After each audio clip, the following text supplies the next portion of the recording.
We are Pro Cannabis Media. Hi everyone, welcome to News Dabs, a weekly news video from the emerging cannabis industry. I'm Jimmy Young, founder of Pro Cannabis Media. Hi everyone, I'm Sherry Tuckus, aka The Green Nurse, and I'm also reporting for Pro Cannabis Media. What a week in the world of cannabis. What a week in Las Vegas for MJBIZ Con, the single largest cannabis conference in the world, plus an all-day women in cannabis conference right before it started. Here in Massachusetts, the vaping ban has been lifted, but there are some new regulations. You can now begin to vape flower again and to use devices that allow you to do that. As far as the cartridges are concerned, all concentrate must pass screens for vitamin E acetate and other contaminants. After data sharing agreement was made with the Department of Public Health, the Cannabis Control Commission made the following statement.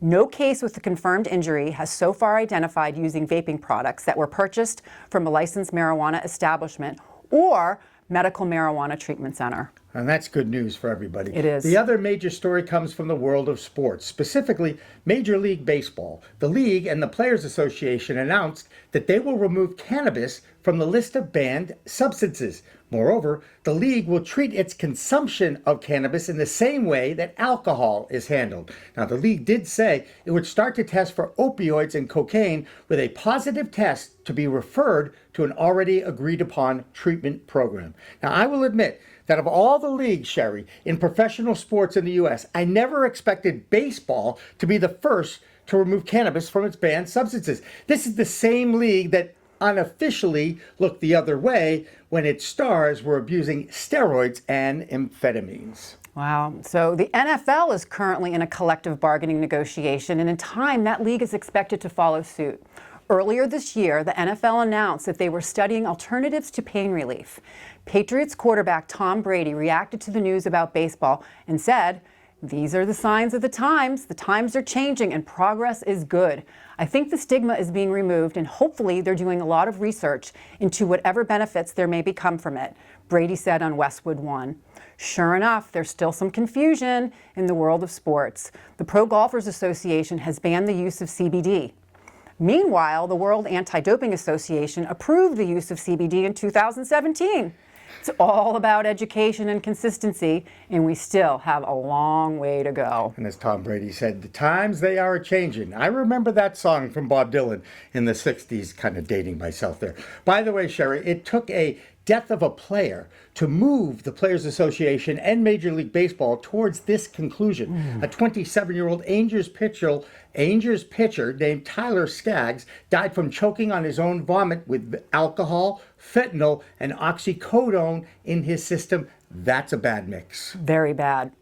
Now, Jimmy, you were in Las Vegas for MJBIZ Con this week. What was that like? Well, I tell you what, it was crazy. You know, most people when they go to Vegas, they limit themselves to 3 nights because that's all a human being can probably take, right?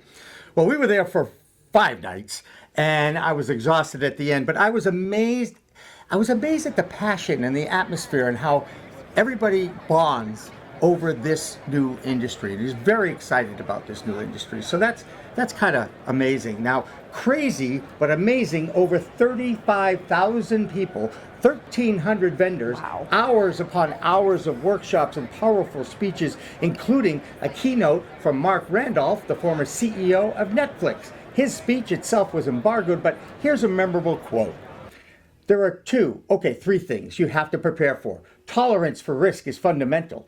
If you are not willing to take that first step to see what's around the corner, you'll never start. If you wait until you have some certainty, I guarantee you someone will get there before you do. And I'll tell you what, Sherry, I really thought he was talking to me because, as you know, Pro Cannabis Media is going to be launching a crowdfunding initiative over the next month or so.